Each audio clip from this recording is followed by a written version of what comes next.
sector than the music one.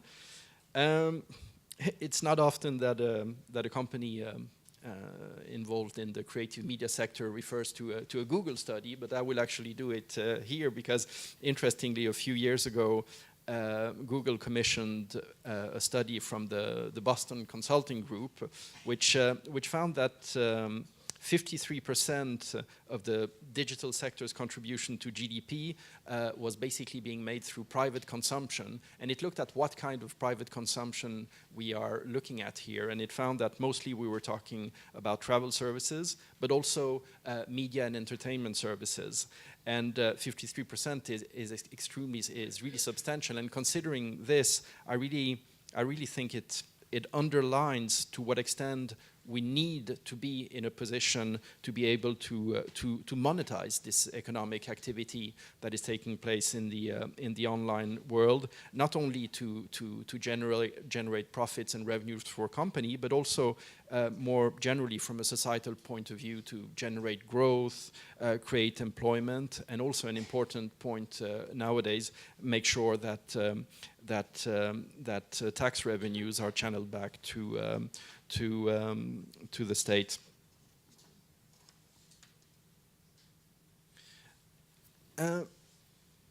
Just 4 or 5 quick illustrative figures, if you wish, of the dynamism of the sector, and here, for instance, looking at the book publishing sector.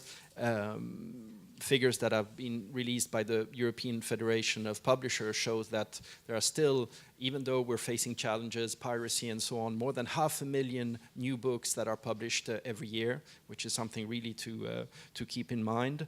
In terms of we all know that newspapers are facing the challenge not only of monetizing their content, but making sure that that content is consumed and monetized online.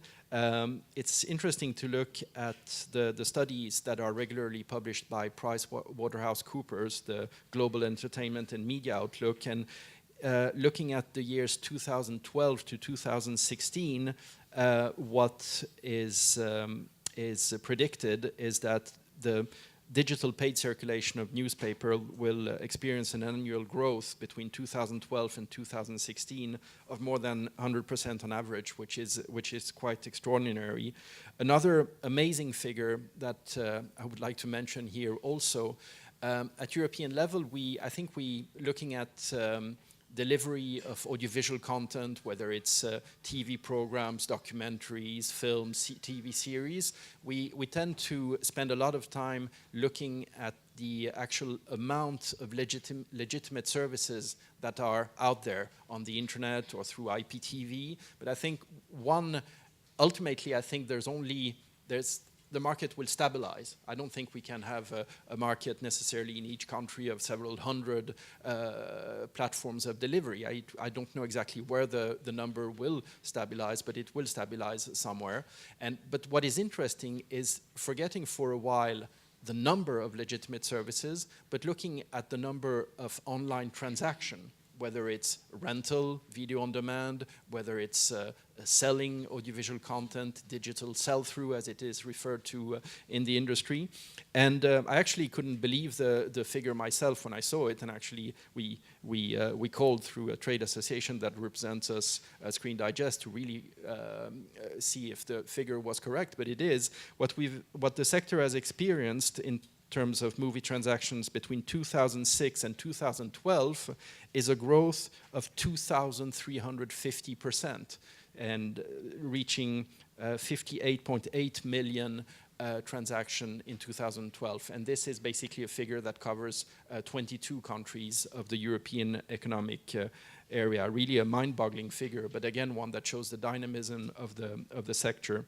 As to television, it remains a very strong sector, with European viewers still watching television for almost 4 hours every day on average in 2012, which is an amazing figure. You also wonder if people still have a life, but anyway, it's good for broadcasting. Just my very last slide. I think there are some digital myths that are very that are prevalent and that we often hear in the debate over the internet and how to unleash its growth. And I would like to mention 4 of them before concluding. First of all, I think we need to understand that piracy is not cool. It simply is not. It goes against economic and societal progress in the sense that because of piracy, artists and creators are losing their ability to make a living. It also amounts, as was mentioned this morning, to a devaluation of the value of content. And of course, we see nowadays, as we've mentioned, new business models being developed, which is a great thing. But what I think we should avoid at all costs, because that would be anything but societal progress, would be to go back to a situation where basically the only way to fund new content and creativity would be through voluntary donations.